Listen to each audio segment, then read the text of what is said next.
بسم اللہ الرحمن الرحیم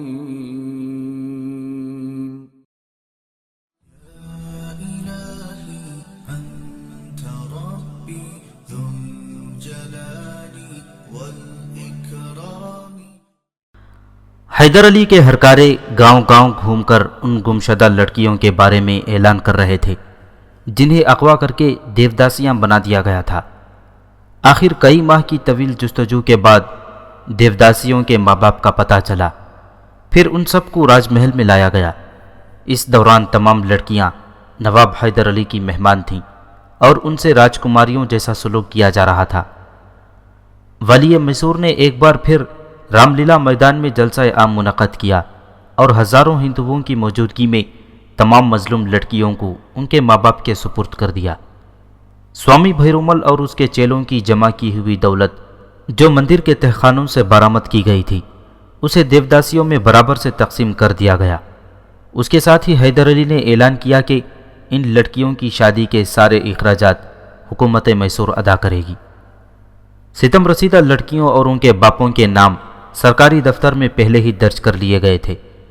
متاثرہ مزدوروں اور کسانوں کی تالیف قلب کے لیے حیدر علی نے ریاست کے خزانے سے بھی ایک بڑی رقم بطور انعام دی تھی۔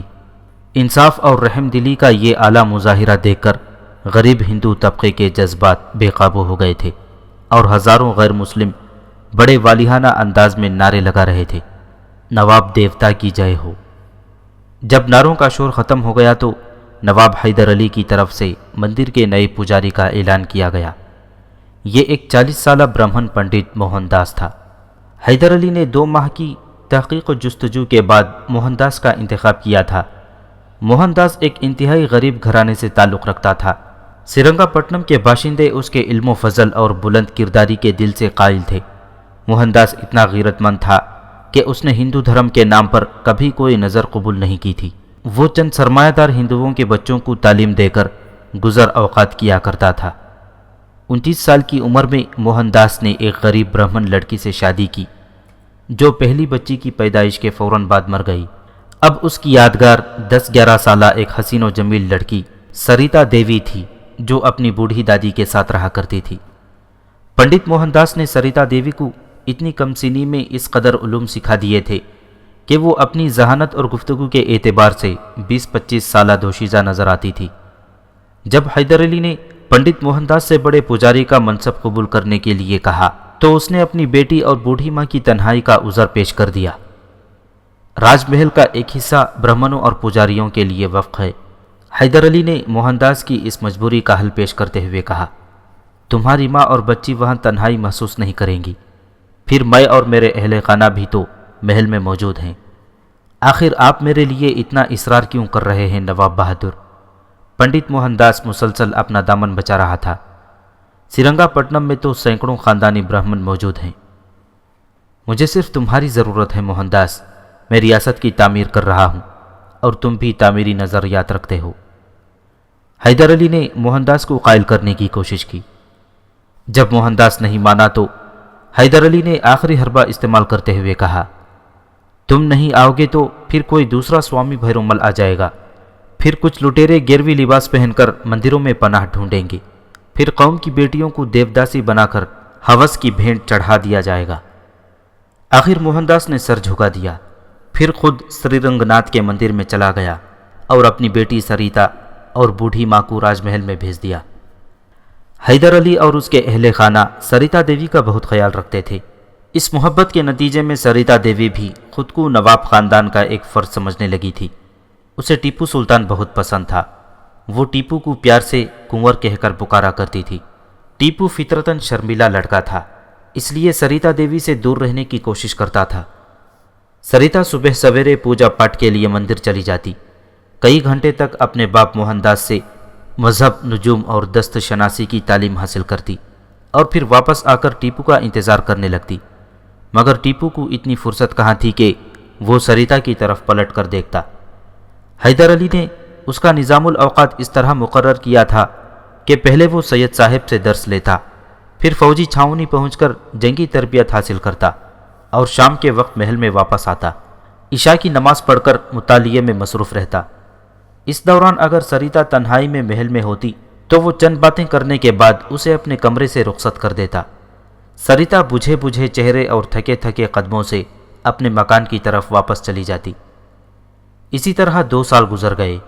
اب سریتا دیوی 13 سال کی ایک باشعور لڑکی تھی جسے دیوی دیوتاؤں کے بے حجاب مجسموں نے وقت سے پہلے جوان کر دیا تھا، اور وہ آہستہ آہستہ ٹیپو سلطان کے عشق میں گرفتار ہوتی جا رہی تھی۔ حیدر علی نے سریتا کی نگاہوں کا بدلا ہوا زاویہ دیکھا تو چونک اٹھا۔ والی میسور کو یوں لگا جیسے قلعے کی مضبوط دیواریں کانپ رہی ہیں اور خوفناک آندھی میں اس کے تخت و تاج اڑے جا رہے ہیں۔ حیدر علی نے ایک لمحہ ضائع کیے بغیر فاطمہ بیگم کو تمام صورتحال سے آگاہ کرتے ہوئے کہا، مجھے اس خوبصورت لڑکی کے ارادے بہت خطرناک نظر آتے ہیں۔ میں نے تو کبھی کوئی ایسی بات محسوس نہیں کی، ٹیپو سلطان کی والدہ فاطمہ بیگم نے حیرت زدہ لہجے میں کہا۔ مجھے آپ کی اس بے خبری پر تعجب ہے اور افسوس بھی۔ حیدر علی کی آواز سے ہلکی سی تلخی نمایاں تھی۔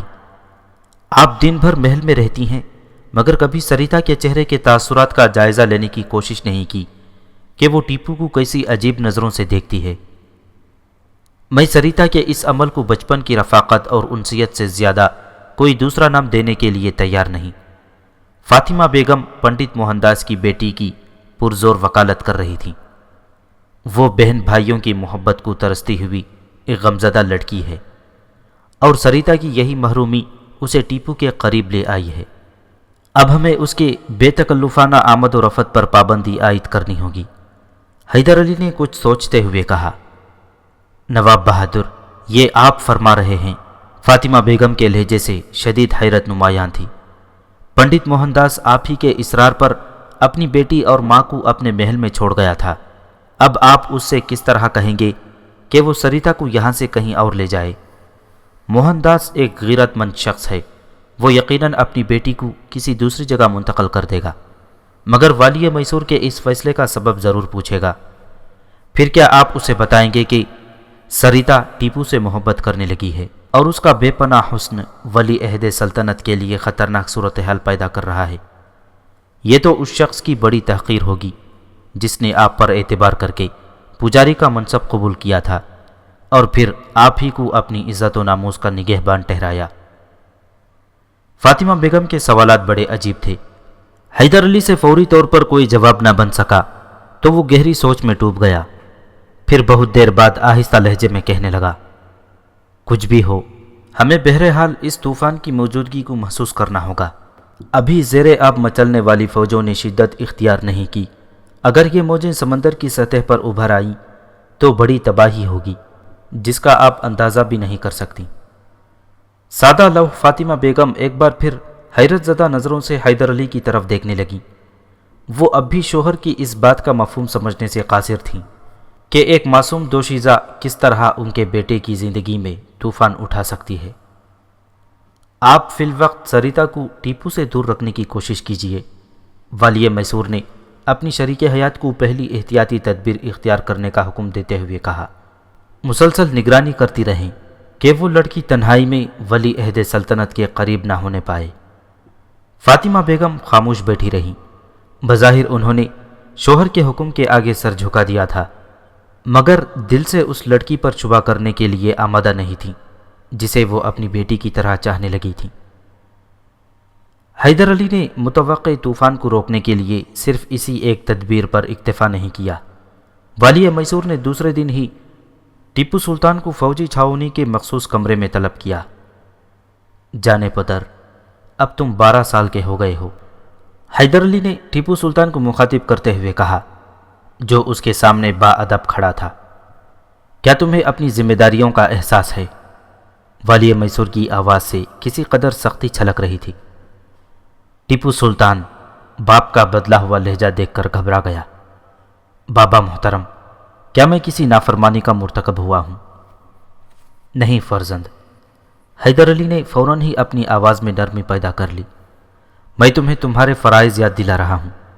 یہ کہہ کر والی میسور کچھ دیر کے لیے خاموش ہو گیا، پھر محبت بھری نظروں سے ٹیپو سلطان کے دلکش اور معصوم چہرے کی طرف دیکھنے لگا۔ اس وقت ٹیپو سر جھکائے کسی مجسمے کی مانند ایستادہ تھا،